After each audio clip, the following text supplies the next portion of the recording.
नमस्कार।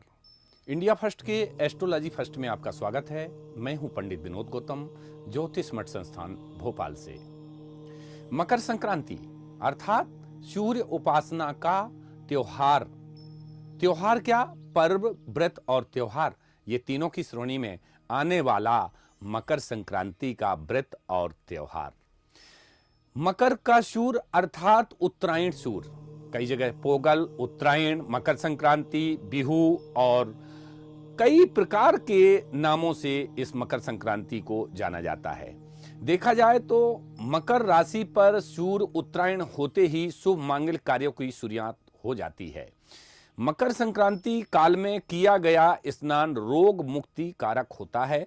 जैसा कि देखा गया कि रोग मुक्ति में सहायक मकर संक्रांति का स्नान जब पवित्र नदियों में किया जाता है, उस समय पर मकर राशि पर स्थित सूर्य की किरणें उन पवित्र नदियों में अमृत कुंड का निर्माण करती हैं, जिससे हम जब स्नान करते हैं तो हमारे किसी भी प्रकार के रोग और पापों से हमको मुक्ति प्राप्त हो जाती है। इस दिन दिया गया दान पुण्य, किसी भी प्रकार का कोई असहाय और निर्धनों की जो सेवा होती है वो अक्षुण्ण होती है। कहते हैं कि मकर संक्रांति के दिन स्नान करने के पश्चात सूर्य को पूर्वाभिमुख में होकर के अर्घ देने के पश्चात जब हम निसहाय, निर्धनों और किसी भी प्रकार से जो जरूरतमंद हैं उनको जब हम दान देते हैं, और दान का जो प्रकार होता है जैसे कि मकर संक्रांति में होता है, तो दान का प्रकार होता है गर्म वस्त्रों का दान, ऊनी वस्त्रों का दान, खिचड़ी, तिल और गुड़ गर्म वस्तुओं का दान करना इस दिन श्रेष्ठकर माना गया है, विशेष तौर पर पुण्यकारी माना गया है। इस दिन किया गया दान 1000 गुना फल की प्राप्ति कराता है। इस बार की मकर संक्रांति शुक्रवार के दिन तारीख 14 को रात में 8:39 पर आई है। संक्रांति इस बार व्याघ्र पर सवार होकर के, और जो उनका वाहन है वो अश्व है, अर्थात अश्व उपवाहन और व्याघ्र पर सवार होकर के और दक्षिण दिशा की ओर गमन कर रही है। पीत वस्त्र धारण किए हुए पायस अर्थात खीर का भक्षण करती हुई और अर्की है, अर्थात आगमन हो रहा है। इनका प्रवेश हुआ है रात्रि के 8:39 पर। धर्म शास्त्रानुसार पद्म पुराण इत्यादि जो धर्म ग्रंथों में वर्णन किया गया है, साथ ही हमारे निर्णय सिंधु ग्रंथ के अनुसार जब भी कोई भी संक्रांति काल या मकर संक्रांति का जो समय है वो अपरांत काल के बाद अगर संक्रांति का आगमन होता है तो निश्चित तौर पर संक्रांति का जो पुण्य काल है वो परादिन माना जाता है, अर्थात दूसरे दिन प्रारंभ होता है।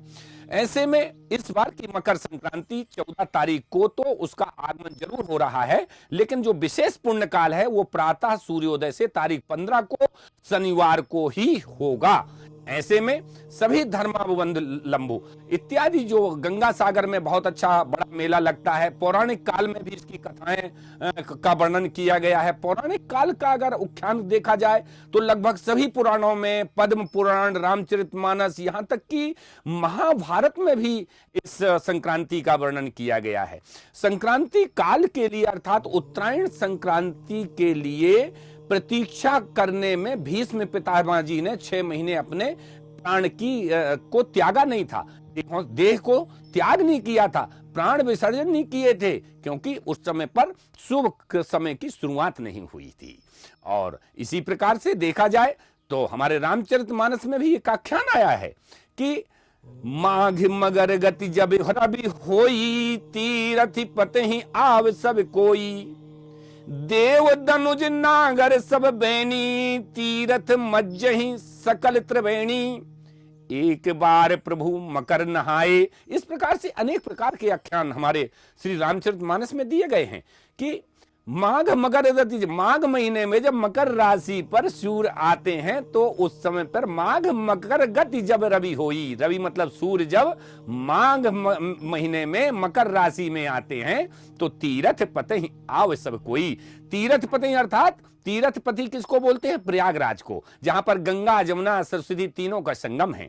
तो ऐसे में वहां पर सभी देवता दनुज नागर, देव दनुज नागर सब ब्रेणी, तीरथ मज्जहि सकल त्रिवेणी, अर्थात त्रिवेणी गंगा, जमुना और ये जो संगम है सरस्वती जी का, इनके संगम पर तीरथ पतई, इस पर कौन आते हैं? देव, धनुज, नागर और सभी प्रकार के अप्सराएं और सभी प्रकार के जो ऋषि, गंधर्व इत्यादि इस दिन के लिए ललायत रहते हैं, क्योंकि मकर का सूर्य, इस दिन भगवान सूर्य की आराधना का विशेष तौर पर त्योहार है, जो तीनों श्रेणियों में आता है।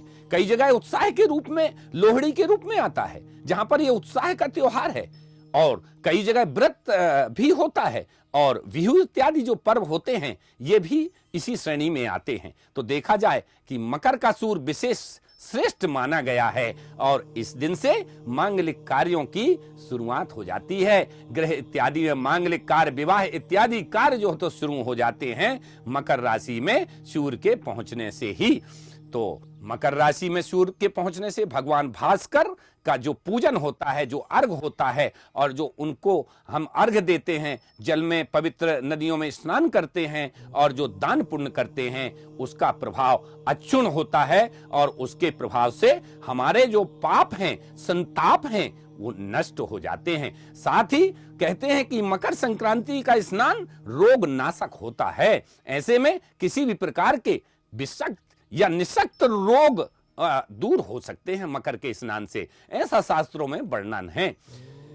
इस प्रकार से मकर संक्रांति हमारे सभी इंडिया फर्स्ट न्यूज के दर्शकों के लिए शुभ और मंगलकारी हो। इसी प्रकार की रोचक जानकारियों के साथ हम समय समय पर पुनः उपस्थित होंगे। तब तक के लिए देखते रहिए इंडिया फर्स्ट न्यूज। नमस्कार।